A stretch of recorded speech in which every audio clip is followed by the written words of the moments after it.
ধানের শীষের জন্য ভোট চাইবেন আগামীতে, যাতে ইনশাল্লাহ আমরা এই 5টা আসনে আবার 2001 সালের মতো 5 জন জনপ্রতিনিধি আমরা নির্বাচিত করে আমাদের প্রিয় নেতা এবং নেত্রী বেগম খালেদা জিয়া এবং তারেক রহমানের কাছে আমরা উপহার দিতে পারি। সবচাইতে ভালো মানুষ যারা, তাদের সম্মান কদর বাড়াইতে হবে। খারাপ মানুষগুলাকে ঘৃণা করতে হবে এবং ত্যাগ করতে হবে। ভালো মানুষের নেতৃত্ব সকল পর্যায়ে তৈরি করে দিতে হবে, যাতে ভালো মানুষ নেতৃত্ব করতে পারে। এটা যদি আমরা করতে পারি তাহলে নারায়ণগঞ্জ সুন্দর হবে, আর নাহলে হবে না। তো ভালো মানুষ কারা সহসা চিনা যাবে।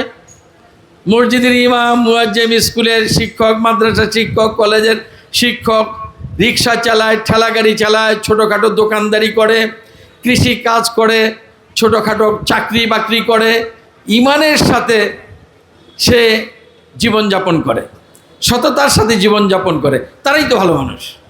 তাদের চেয়ে তার ভালো মানুষ কে হবে?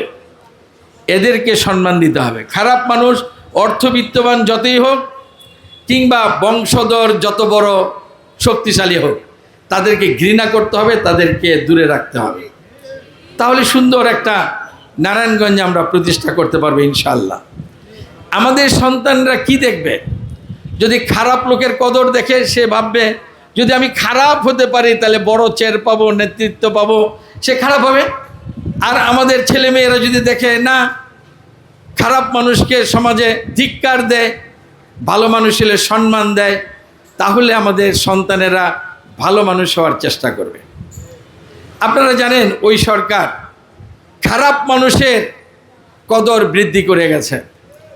যারা অত্যাচার, লুণ্ঠন, মাস্তানি, চাঁদাবাজি, অস্ত্র নিয়ে, গোলাবারুদ নিয়ে কাজ করছে, তাদেরকে, এমনকি আমাদের দেশের শিক্ষা প্রতিষ্ঠানগুলোকে ধ্বংস করে দিয়ে গেছে।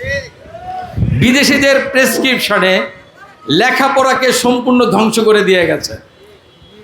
স্কুলে কোনো পড়ালেখা নাই, সিলেবাস বইগুলা বিদেশিদের পরামর্শে আমাদের চিন্তা চেতনা, আমাদের ধর্মীয় অনুভূতির বাইরে তৈরি করে, যাতে আমাদের ছেলে মেয়েদের নৈতিক চরিত্র শিশুকাল থেকে নষ্ট হয়ে যায়, সেইভাবে এই শিক্ষা প্রতিষ্ঠানগুলো পরিচালনা করেছে।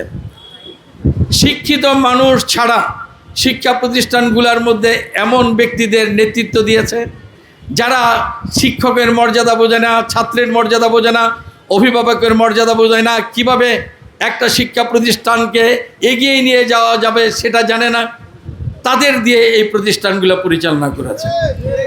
মসজিদগুলোতে সুদখোর, ঘুষখোর, দুর্নীতিবাজ, চাঁদাবাজ, মাস্তান, তাদেরকে সেখানে সভাপতি নিয়োগ করেছে। এগুলোকে ধ্বংস করে দিয়ে গেছে। কত আর বলবো? বাংলাদেশের যে ক্ষতি করেছে শিক্ষা প্রতিষ্ঠানে, এগুলা বর্ণনার বাইরে। 5ই আগস্টের পরে কয়েকটি রাজনৈতিক দল আবার তারা ওই স্বৈরাচারের পথ বেছে নিচ্ছে। কিভাবে?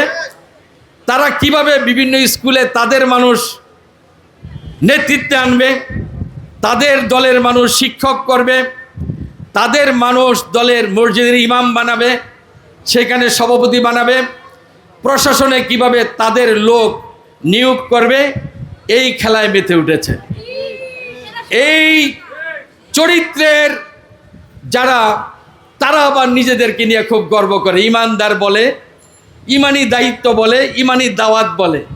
অথচ প্রশাসনে যারা বসবে তাদের যোগ্যতা অনুযায়ী বসবে। সেইখানে যদি তুমি একটা অযোগ্যকে নিয়ে বসাও তোমার দলের জন্য, তুমি কত বড় ইমানদারিত্বের পরিচয় দিলে একবার তুমি ভেবে দেখো। এখন চলছে এগুলার খেলা। এগুলার খেলাও আমাদের সমাজে বন্ধ করতে হবে।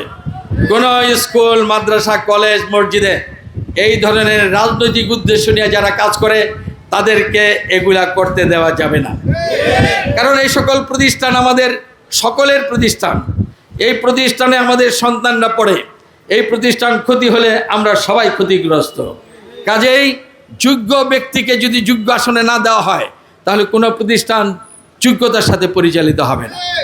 তো এইভাবে নারায়ণগঞ্জকে নষ্ট করে দিয়ে গেছে শিক্ষা প্রতিষ্ঠান, ধর্মীয় প্রতিষ্ঠান, ব্যবসায়ী প্রতিষ্ঠান, সাংবাদিক সংগঠন, সবগুলাকে তারা এইভাবে অথর্ব, অযোগ্য এবং খারাপ মানুষ দিয়ে নেতৃত্ব দিয়ে ধ্বংস করে গেছে। আর না হই, কারণ এলাকাটা আমাদের, আর আমরা হলাম এর জনগণ, আপনি আমি সবাই, তা আমাদের স্বার্থে করব। এখানে জনপ্রতিনিধি হলেই করব, আর না হলে করব না, এমনটা না। যতদিন বেঁচে আছি ততদিন পর্যন্ত এই এলাকার মানুষের সুখ দুঃখের সাথী হয়ে কাজ করব। আপনারা দোয়া করবেন যাতে এই যে লক্ষ্য উদ্দেশ্য, এটা বাস্তবায়নে সবসময় আপনাদের পাশে থেকে কাজ করে যেতে পারি। আগামী দিন ইনশাল্লাহ আমরা ঐক্যবদ্ধ হয়ে কাজ করব। নারায়ণগঞ্জে 5টি নির্বাচনী এলাকা, এই 5টি নির্বাচনী এলাকায় আমি যাচ্ছি আপনাদের প্রতিনিধি হিসাবে। 5টি নির্বাচনী এলাকায় যাতে বিএনপি মনোনীত প্রার্থীকে বিজয়ী করতে পারি, সেই জন্য আমি কাজ করতেছি। আপনাদেরকে অনুরোধ জানাবো, এই 5টি নির্বাচনী এলাকায় যেখানে যার আত্মীয় আছে, বন্ধু বান্ধব আছে, পরিচিত জন আছে, যেখানে যাবেন আপনারা বিএনপির দলীয় প্রার্থীর জন্য ভোট চাইবেন। কে প্রার্থী সেইটা না, ধানের শীষ, সেই জন্য আমরা কাজ করব ইনশাল্লাহ। এই আহ্বান জানিয়ে সবাইকে অনুরোধ জানিয়ে এই ব্যাপারে মহান আল্লাহর নিকট অনেক অনেক শুকরিয়া আদায় করে আমার বক্তব্য এখানে শেষ করছি।